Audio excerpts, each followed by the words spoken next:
Hello friends, आज हम शुरू करेंगे राजस्थान कला एवं संस्कृति विषय, जिसके अंतर्गत हम पढ़ेंगे राजस्थान के लोक वाद्य यंत्रों को।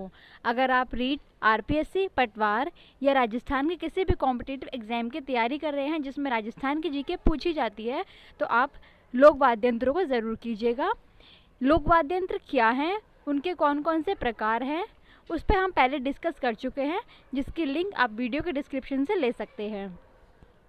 आज हम शुरू करेंगे लोक वाद्य यंत्रों का चौथा प्रकार यानी कि अवनदीय ताल वाद्य यंत्र।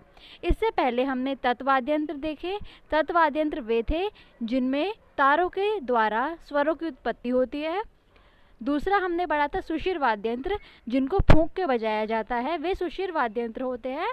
और इनकी भी हमने सुपर ट्रिक याद कर ली थी, जिससे हमने इन सभी को याद किया था। और इसके बाद हमने जाने थे घन वाद्य यंत्र, इसकी भी हमने ट्रिक की थी। तो तीनों की हमने ट्रिक की है, इसीलिए जो बाकी के बचे हुए वाद्य यंत्र हैं वो अवनद वाद्य यंत्रों के अंतर्गत आ जाएंगे। तीन हमने ट्रिक कर ली है, जो बाकी बचा है वो सारा फोर्थ कैटेगरी में आ जाएगा।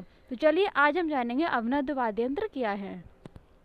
वे वाद्य जिनको चमड़े से मढ़ के बनाया जाता है, अर्थात जिसमें चमड़े का प्रयोग किया जाता है, वे अवनद वाद्य यंत्र कहलाते हैं। इनको ताल वाद्य भी कहते हैं। तो अब हम जानेंगे अवनद वाद्य यंत्र कौन कौन से होते हैं। इसमें आप देख रहे हैं मृदंग, मृदंग की फ़ोटो भी आप देख रहे हैं। इसे पखावज भी कहते हैं। अगर प्रश्न पूछा जाए कि मृदंग का दूसरा नाम क्या है, तो आंसर होगा पखावज। इसे बीजा, सवन और सुपारी या बड़ के पेड़ के तने से बनाया जाता है। और रावल, भवाई और रोबिया जाति इसे अपने नृत्य के समय काम में लेती है। तो आपको ये सारे फैक्ट याद रखने हैं। इसे पखावज भी कहते हैं। बीजा, सवन, सुपारी, बड़ के पेड़ से के तने से इसको बनाया जाता है। और इसको बजाने वाली प्रसिद्ध जातियां हैं रावल, भवाई और रोबिया। तो तीनों के ही नाम आपको याद रखने हैं। अब देखते हैं अगले वाद्य यंत्र को। तो हम इनको फोटो के माध्यम से देख रहे हैं, जिससे कि हमें अच्छे से याद रहे। ये है ढोल।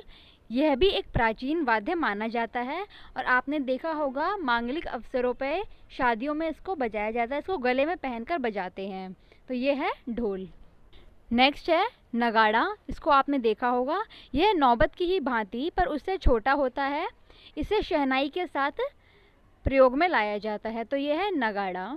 नगाड़े से भी अगर प्रश्न पूछा जाए तो ऐसा पूछा जाएगा कि निम्नलिखित में से कौन सा वाद्य यंत्र अवनद वाद्य यंत्र है या कौन सा वाद्य यंत्र जो है अवनद वाद्य यंत्र नहीं है। तो इसीलिए हमें इन सब के नाम मालूम होने चाहिए। ये वाद्य यंत्र है नौबत। ये नगाड़े के भांति ही लगता है और इसे मंदिरों में, युद्ध में, राजमहल के मुख्य द्वारों पर बजाया जाता था। और इसमें 3 से 4 फुट लंबी अंडाकार कुंडी होती है और इसे भैंस की खाल से मढ़कर बनाया जाता है।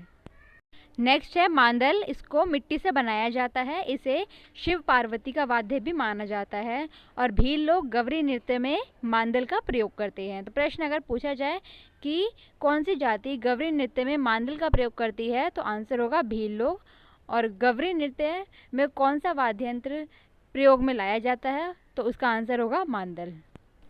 इस वाद्य यंत्र का नाम है तासा। इसको आपने कई बार देखा होगा शादियों में, बारात में इसको बजाया जाता है और गले में लटकाकर इसको बजाते हैं।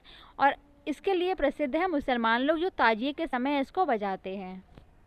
इस वाद्य यंत्र का नाम है दमामा। दमामा युद्ध के वाद्यों के साथ बजाया जाता है। जैसे युद्ध के अन्य वाद्य यंत्र हैं, उसी में दमामा भी आता है और इसका प्रयोग वर्तमान में नहीं किया जाता है। तो कई सारे हमारे ऐसे प्राचीन वाद्य यंत्र हैं जिनका प्रयोग वर्तमान में नहीं हो रहा है, क्योंकि उसकी जगह पर आधुनिक वाद्य यंत्रों ने उनका स्थान ले लिया है। लेकिन ये हमारी संस्कृति के अंग हैं, इसलिए हमें इनको जानना ज़रूरी है और इनको एग्ज़ाम्स में भी पूछा ही जाता है। तो इसीलिए हमें इनको जानना ज़रूरी भी है। अब बात करते हैं, ये वाद्य यंत्र है कुंडी। यह मांडल और थाली की संगत में बजाया जाता है। मतलब जब मांडल और थाली बजाई जाती है तब कुंडी को भी साथ में बजाया जाता है। तो आज हमने करे अवनद वाद्य यंत्र। अब इसके बाद हम कुछ क्वेश्चंस करेंगे ताकि हम जान पाएँ कि हमने कितना इनको अच्छे से समझा है। तो हम कुछ क्वेश्चंस अब करते हैं। प्रश्न 1 है, निम्नलिखित में से कौन सा वाद्य अवनद वाद्य नहीं है। इसमें हमें बताना है कि अवनद वाद्य यंत्र कौन सा नहीं है। ऑप्शंस आपके सामने हैं।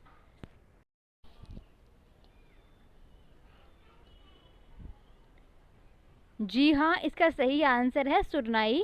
सुरनाई अवनद वाद्य यंत्र नहीं है, क्योंकि सुरनाई हमने पढ़ी थी सुशिर वाद्य यंत्रों में।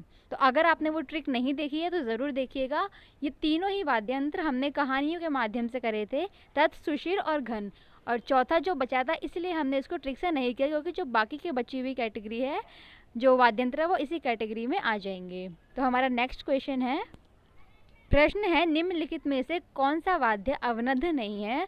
तो इनमें से एक ऐसा वाद्य है जो अवनद नहीं है, बाकी के तीनों अवनद वाद्य यंत्र हैं। ऑप्शंस आपके सामने हैं।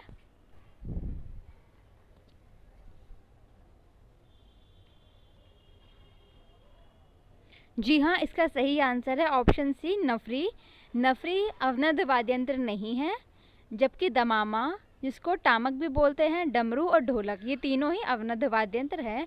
और हमारा लास्ट क्वेश्चन है, निम्नलिखित में से कौन सा वाद्य चमड़े के प्रयोग से बनते हैं। तो वे ताल वाद्य हैं, अवनद हैं, तत् हैं या घन है, आपको ये बताना है। इसका आंसर आप हमें कमेंट करके बताइएगा। और अगर आपको वीडियो अच्छी लगी हो, हमारी बाकी ट्रिक्स आपको अच्छी लगी हो, तो प्लीज़ लाइक करें, सब्सक्राइब करें और शेयर करें। धन्यवाद। मिलते हैं अगली वीडियो में ऐसे ही एक सुपर ट्रिक के साथ, जिसमें हम राजस्थान के नृत्य के बारे में जानेंगे। चलिए मिलते हैं अगली वीडियो में।